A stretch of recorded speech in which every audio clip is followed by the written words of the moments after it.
Bismillahirrahmanirrahim. Assalamualaikum warahmatullahi wabarakatuh. Izin memperkenalkan diri, nama saya Munawar Aditya dari Prodi PGSD 2017 dengan nomor NIM 170602773. Pertama-tama saya ingin mengucapkan banyak terima kasih kepada pembimbing 1 Bapak Fadli Pratama MPD dan pembimbing 2 Bapak Anugrah Ramdan Firdaus MPD yang dimana sudah membantu saya untuk menyelesaikan skripsi saya. Semoga kebaikan beliau dibalas oleh Allah Subhanahu wa taala. Amin ya rabbal alamin.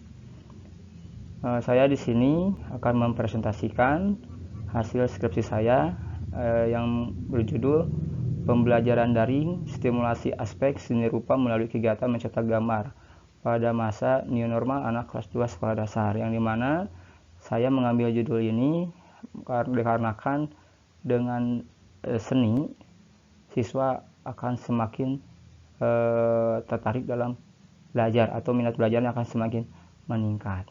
Akan tetapi ada beberapa masalah yang harus saya hadapi. Pertama, di sini ada latar belakang masalah yang saya hadapi ketika pembelajaran seni rupa, yaitu ada 4 poin.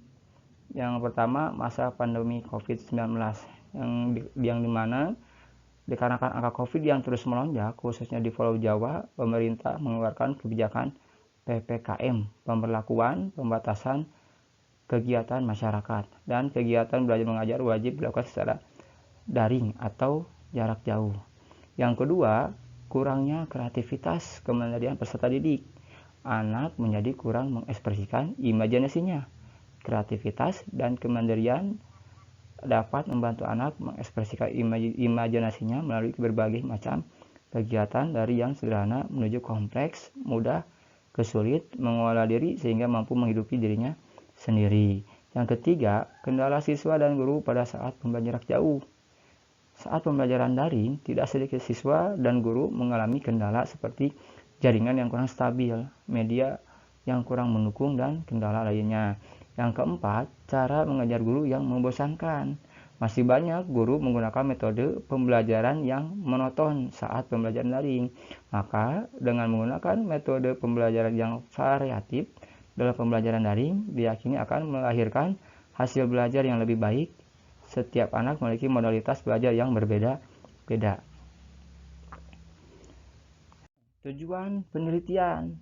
Nah, yang pertama, skenario dan implementasi pembelajaran daring, stimulasi aspek seni rupa melalui kegiatan mencetak gambar pada masa new normal anak kelas 2 sekolah dasar.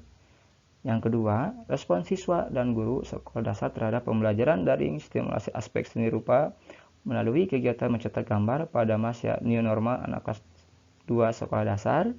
Yang ketiga, kesulitan yang dialami siswa sekolah dasar pada saat mengikuti pembelajaran daring stimulasi aspek seni rupa anak kelas 2 sekolah dasar melalui kegiatan mencetak gambar pada masa new normal. Yang keempat, kendala yang dihadapi guru pada saat mengimplementasikan pembelajaran daring stimulasi aspek seni rupa melalui kegiatan mencetak gambar pada masa new normal anak kelas 2 sekolah dasar. Oke, yang selanjutnya ini prosedur pembelajaran model discovery learning. Ada beberapa poin. Yang pertama, pemberian rangsangan atau stimulation. Rangsangan dalam tahap ini memiliki fungsi, yaitu untuk menyediakan situasi belajar dalam berinteraksi dan membantu peserta didik untuk dapat mengeksplorasi bahan dalam pemecahan masalah. Guru dapat mengajukan pertanyaan sebagai rangsangan awal, menganjurkan untuk membaca buku, dan lainnya. Selanjutnya, pernyataan identifikasi masalah atau problem statement. Guru memberi kesempatan kepada peserta didik untuk melakukan identifikasi terhadap setiap permasalahan yang ada dengan bahan pembelajaran yang diberikan. Kemudian, peserta didik akan memilih salah satunya dan merumuskan ke dalam bentuk hipotesis yang disebut juga sebagai jawaban sementara atas pertanyaan masalah. Selanjutnya itu pengumpulan data atau data collection. Peserta didik diberikan kesempatan untuk dapat mengumpulkan berbagai informasi yang relevan, mengamati objek, wawancara dengan narasumber, membaca literatur, melakukan uji coba sendiri, dan sebagainya. Selanjutnya ada pengolahan data atau data processing. Semua informasi hasil observasi, bacaan, wawancara, dan sebagainya, kemudian semua akan diolah, diklasifikasikan, diacak, ditabulasi, bahkan bila perlu dihitung dengan cara tertentu, serta dapat ditafsirkan pada tingkat kepercayaan tertentu. Yang selanjutnya adalah yang kelima, itu pembuktian atau verification. Peserta didik akan memeriksa kembali secara cermat dan hasil penemuannya untuk membuktikan apakah hipotesis yang dilakukan sudah benar atau tidak, melalui beberapa alternatif temuan dan dihubungkan dengan data processing. Yang terakhir itu menarik kesimpulan atau generalisasi atau generation. Tahap generalisasi atau menarik kesimpulan adalah proses yang dilakukan untuk menarik sebuah kesimpulan yang bermanfaat untuk dijadikan sebagai prinsip untuk umum dan berlaku semua kejadian atau masalah yang sama dengan memperhatikan hasil verifikasi yang telah dibuat. Oke. Terus metode penelitian. Metode yang saya lakukan adalah metode deskriptif kualitatif. Nah, ini bertujuan untuk menggambarkan efektivitas pembelajaran daring materi seni rupa mencetak gambar pada masa kelas 2 SD. Subjek penelitian saya lakukan di SDN 227 Merdeka Utara, Bandung. Siswa kelas 2A yang berjumlah 24 orang siswa dengan rincian 12 orang siswa perempuan dan 12 orang siswa laki-laki. Instrumen penelitian yang saya lakukan adalah observasi, angket, wawancara, dan tes. Yang terakhir adalah pengolahan data. Hasil penelitian, observasi implementasi pembelajaran daring bisa dilihat dari rekapitulasi kegiatan observasi guru. Di sini ada pelaksananya ya atau tidak. Pembelajaran yang dilakukan mendapatkan hasil 94%, yang didapat berada pada kategori sangat baik. Itu artinya skenario dan implementasi pembelajaran yang dilakukan oleh guru selama 2 pertemuan ini telah dilaksanakan sangat baik sesuai dengan RPP yang telah dibuat sebelumnya. Pembelajaran dilakukan menggunakan media aplikasi yaitu WhatsApp Group. Oke. Respon siswa terhadap pembelajaran. Berdasarkan tabel tersebut didapatkan respon siswa dengan jawaban benar pada pernyataan positif sebesar 97%, masuk ke dalam kategori sangat baik. Ini artinya siswa dapat mengikuti pembelajaran dengan baik, terutama pembelajaran seni rupa mencetak gambar. Kemudian didapatkan respon siswa dengan jawaban benar pada pernyataan negatif sebesar 90%, yang masuk juga ke dalam kategori sangat baik. Bisa dilihat. Sekarang respon guru terhadap pembelajaran daring. Berdasarkan tabel, didapatkan respon guru dengan jawaban benar pernyataan positif yaitu 86%, masuk dalam kategori sangat baik. Kemudian jawaban benar pada pernyataan negatif mendapatkan nilai 67% dengan kategori baik.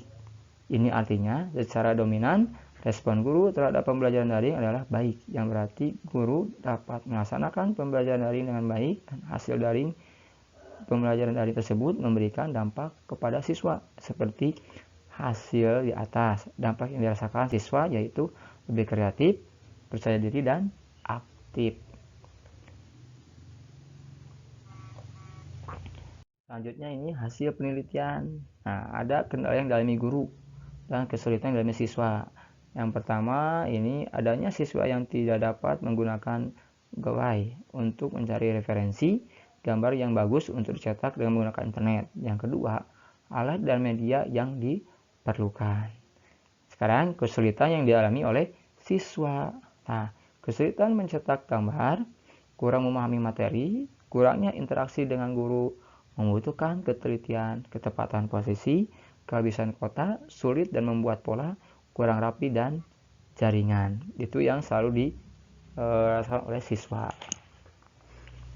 Hasil penelitian. Nah, berdasarkan tabel dan gambar didapati rata-rata keseluruhan nilai siswa yaitu 72% dengan kategori baik.